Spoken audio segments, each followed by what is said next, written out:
कहते हैं, उनको राय देते हैं कि व्यवस्था ठीक नहीं है, तो विपक्ष की जो राय है उसको भारतीय जनता पार्टी आलोचना समझती है। अगर मेरी राय मानी होती, अगर मैं कह रहा हूं कि वहां पे लोगों की मौत हुई भगदड़ में, तो क्या मैं झूठ बोल रहा हूं, अफवाह फैला रहा हूं? अगर हम कह रहे हैं कि वहां पे ट्रैफिक जाम है, लोगों की मदद हो, 17-18 घंटे लोग जाम में फंसे हैं, तो क्या मैं सनातन के खिलाफ बोल रहा हूं?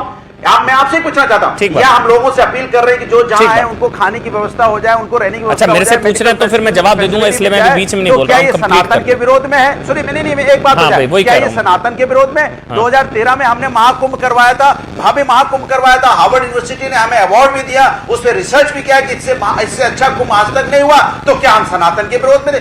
भारतीय जनता पार्टी हर चीज अपनी नाकामी को धर्म के आड़ में छुपाना चाहती है। वो लोकतंत्र का तो सम्मान करते नहीं है। हम सनातन श्रद्धालुओं की मौत पे सवाल उठा रहे थे, जवाब देगी, इनकी मौत कैसे हो गई?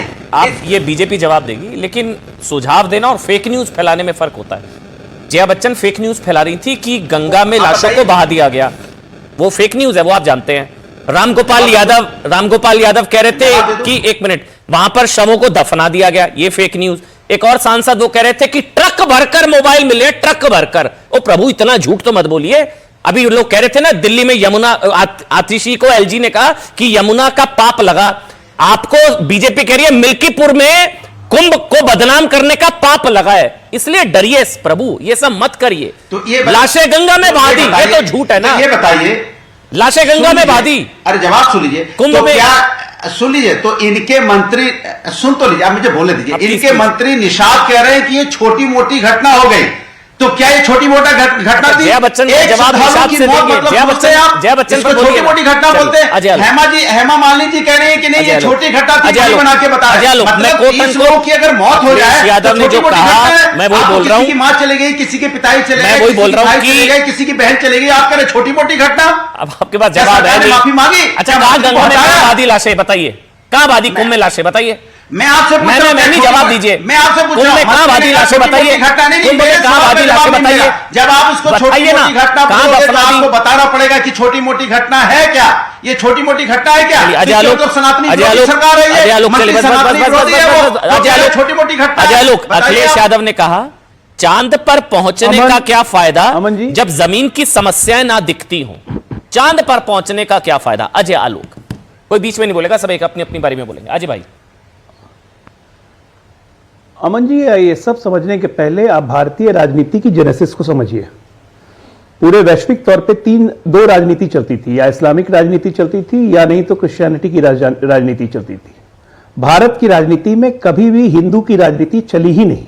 आजादी के बाद से 65 वर्षों तक सेकुलरिज्म के नाम पर बहुसंख्यकों को हमेशा दबाया गया। कुंभ आदिकाल से हो रहा है, कोई आज से नहीं हो रहा है, लेकिन कभी भी वो हिंदू होने की अंदर की जो जागृति है, हिंदू होने का जो गर्व है, वो कभी एहसास नहीं हुआ। इस महाकुंभ में अच्छे अच्छे लोगों के पसीने छुड़ा दिए हैं, क्योंकि इस महाकुंभ में जो लोगों की आस्था का सैलाब होकर के निकल रहा है, और लोग जब एक दूसरे को देख रहे हैं तो उनको अपने हिंदू होने पे गर्व हो रहा है।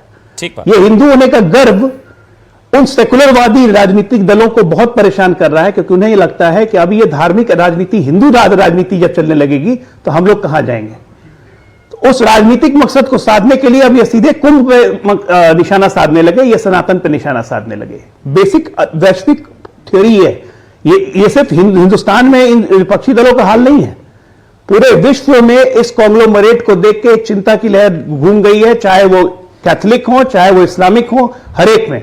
इस धर्म, क्योंकि वैश्विक स्तर पे सबसे बड़ी आबादी हिंदू सवाल कैसे हो गया? और आज एकदम सनातन पे सवाल है। व्यवस्था इतनी अच्छी है, मैं तो खुद कल कुंभ से लौट के आया हूं।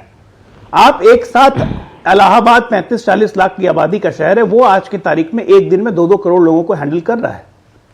अव्यवस्था होगी, अवस्था फैलेगी, उसको मैनेज किया जाता है। उसका यह मतलब नहीं कि उसमें सीधे कुंभ को दोष दे देना। यह कहना कि 145 साल के बाद कुंभ आया, यह अफवाह उड़ाई जा रही है। पहले कहे ट्रेन खाली जा रही है। आप कहना क्या चाहते हैं भाई? आप कहना क्या चाहते हैं? दोनों बात है, वो बताने से पहले बस एक जो तस्वीरें चल रही है, ये अंबानी परिवार ने आज महाकुंभ में जो आस्था की डुबकी लगाई है, वो तस्वीरें हैं, वो भी हम तस्वीर आज दिखा रहे हैं, क्योंकि जो प्रधानमंत्री, राष्ट्रपति, हर कोई वहां पर गया। अंबानी परिवार आज पहुंचा, आस्था की डुबकी लगाई। हाँ, आप कंप्लीट कर लीजिए अजय जी, फिर मैं आचार्य प्रमोद कृष्ण और अनुराग आपके पास आ रहा हूं। कंप्लीट कर लीजिए अजय आलोक। लेकिन